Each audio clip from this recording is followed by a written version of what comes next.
Kemuncak Media Asia ini akan bermula pada 26 hari bulan esok hingga 28 hari bulan Mei dan bertempat di Shangri-La, Kuala Lumpur.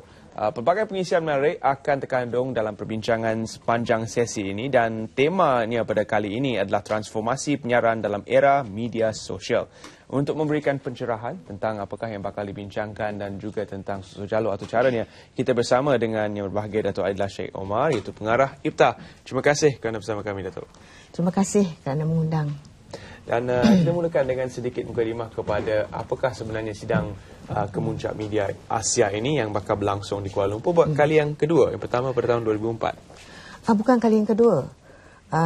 Mungkin saya ceritakan sedikit tentang latar belakang sidang Kemuncak Media Asia. Ya. Brandingnya dalam bahasa Inggeris ialah Asia Media Summit lah ya. Yang pertama sekali memang diadakan di Kuala Lumpur pada 2004. Selama 5 tahun kita menjadi tuan rumah, Malaysia menjadi tuan rumah, sehinggalah pada tahun 2009 penganjurannya dibawa keluar dari Malaysia, pernah dibawa ke China, ke Vietnam, ke Thailand, ke Indonesia.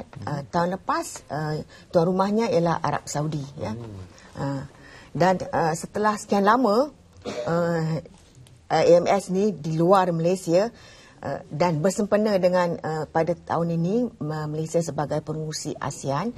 Jadi bertepatan sekali kita bawa balik penganjurannya ke Malaysia pada tahun ini.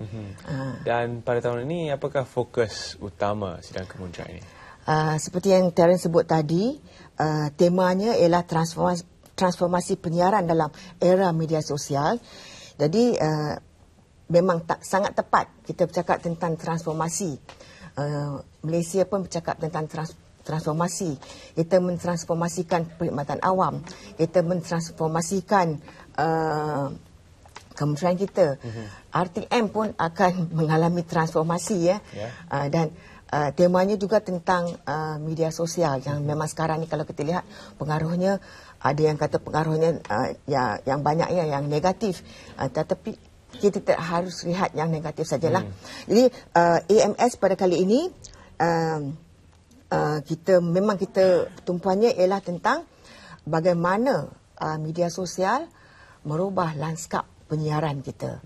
Jadi untuk membincangkan tema ini, kita mengundang penceramah daripada seluruh Asia Pasifik. Kerana AMS ini dianjurkan oleh IPTA, tetapi penganjur utamanya ialah AIBD. AIBD kebetulan memang pejabatnya memang di IPTA. AIBD maksudnya Asia Pacific Institute for Broadcast Development. Dan IPTA pula pusat latihan. Fokus kita juga tentang penyiaran, jadi memang ada keserasian. Jadi kita bersama-sama menganjurkan AMS pada kali ini dan tuan rumahnya KKMM. Jadi tentang kandungan yang bakal dibincangkan nanti sepanjang atau cara ini, antara topik-topik yang mungkin menarik minat pendengar-pendengar dan juga penonton-penonton Selamat Pagi Malaysia. Saya kata pendengar kerana ada yang akan mengikuti kita di media sosial juga. Sedang mereka naik tren, sedang mereka dalam kereta, ada juga yang sedang mengikuti siaran kita. Jadi apakah antara kandungan yang mungkin menarik minat mereka? Sebenarnya kita ada 4 sesi plenary, 4 sesi selari, parallel session. Kita ada 1 sesi perdebatan dan 1 sesi perbincangan meja bulat antara CEO. Ya. Jadi keseluruhannya kita ada lebih kurang 50 lebih lah ya penceramah yang akan bercakap dalam semua sesi ini. Dan memang kalau kita lihat sebab ini perbincangannya dalam bahasa Inggeris, tajuknya saya tak dapat fikir bahasa Melayu. Jadi plenary pertama, Social Media Landscape, Trends and Its Future, membincangkan masa depan. Yang kedua, Effective Strategies to Build Markets, Content and Business. Jadi memang ada kaitan, sebab kalau kita tidak mentransformasikan dari segi kandungan rancangan melalui TV kita, memang sekarang ini kalau kita lihat anak muda kita, tidak lagi seperti dulu kalau kita Kalau kita kata nak tonton TV, kalau zaman dululah, kita akan tonton satu keluarga. Satu keluarga akan duduk depan kaca TV. Tetapi senario hari ini tidak lagi begitu. Kalau anak kita, anak saya lah, dia tidak tonton bersama-sama kita lagi. Dia dalam bilik dia tonton melalui sama ada komputer dia ataupun iPad dia. Dan orang sekarang pun tidak lagi menunggu di depan kaca TV. Sekarang ni kita ada catch up TV. Kalau nak tonton yang kita minat, kita pergi tengok melalui iPad. Kita ada RTM sendiri, ada MyClick. Jadi kita lihat, jadi kalau kita tidak ada satu perubahan dari segi penerbitan kandungan kita, memang kita nampak, kita khawatir TV ini tidak relevan pada masa akan datang. Jadi yang penting kita mesti ada kandungan yang menarik, yang memikat, yang ada kelainannya. Dan kita tidak harus memikirkan kandungan hanya untuk tempatan, untuk negara kita saja.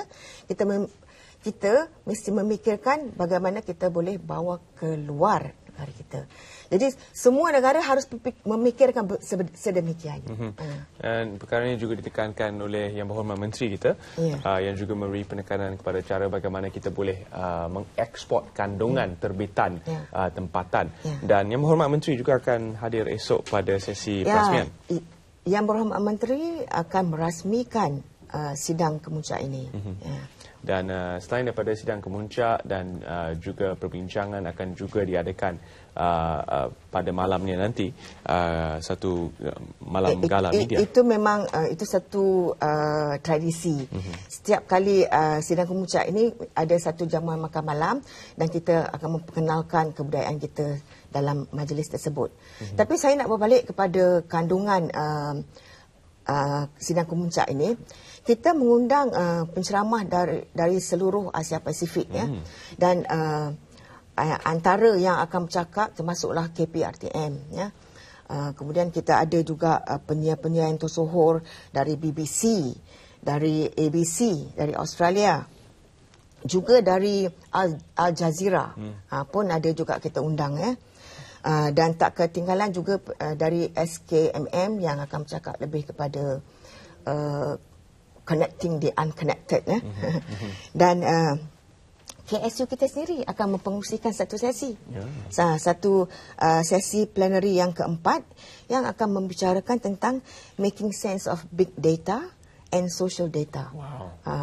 Jadi ini yang kita pun menunggu-nunggulah sesi ini.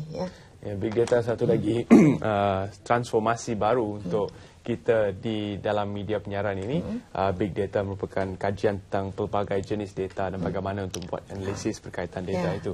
Jadi amat menarik sekali perbincangan itu. Datuk, bagaimana untuk orang ramai turut serta dalam perbincangan ini? Adakah mereka juga boleh menonton ataupun boleh melayari menggunakan hashtag tertentu? Kita undang semua penyiar, pengamal media di Malaysia. Juga kita juga mengundang pelajar-pelajar yang belajar komunikasi massa di Malaysia, dan juga kita sedang berusaha untuk keseluruhan AMS ini boleh ditonton melalui Streamix. Itu sedang diusahakan lah. Jadi itu akan memberikan pengalaman menyeluruh kepada semua yang bakal menyaksikan AMS nanti. Dan apakah harapan Datuk sendiri sebagai Pengerusi Jawatankuasa Penganjur ke arah... Memang ini pertama kali IPTA menjadi tuan rumah. Menganjurkan satu acara yang besar. Sebab sebagai jabatan yang kecil, kita memang tidak mampu menganjurkan acara yang sebegini besar seorang diri. Jadi kita tidak silo, kita mendapatkan kerjasama yang begitu erat daripada semua jabatan dan agensi yang ada dalam kementerian kita. Jadi memang tanpa sokongan semua memang tidak akan dapat kami laksanakan dengan baik. Jadi harapan saya hasil daripada AMS 2015 ini dapat dimanfaatkan oleh pengamal media di Asia Pasifik ini, dalam kita nak tambah baik kandungan kreatif kita, bagaimana kita nak memanfaatkan media sosial. Jadi kita tak kata itu negatif saja. Jadi kita gunakan platform media sosial ini, media baru ini untuk kita tambah baik kandungan siaran kita. Jadi itulah harapan kita melalui AMS ini juga kita dapat orang kata apa, menguatkan lagi jaringan antara penyiar di rantau Asia Pasifik.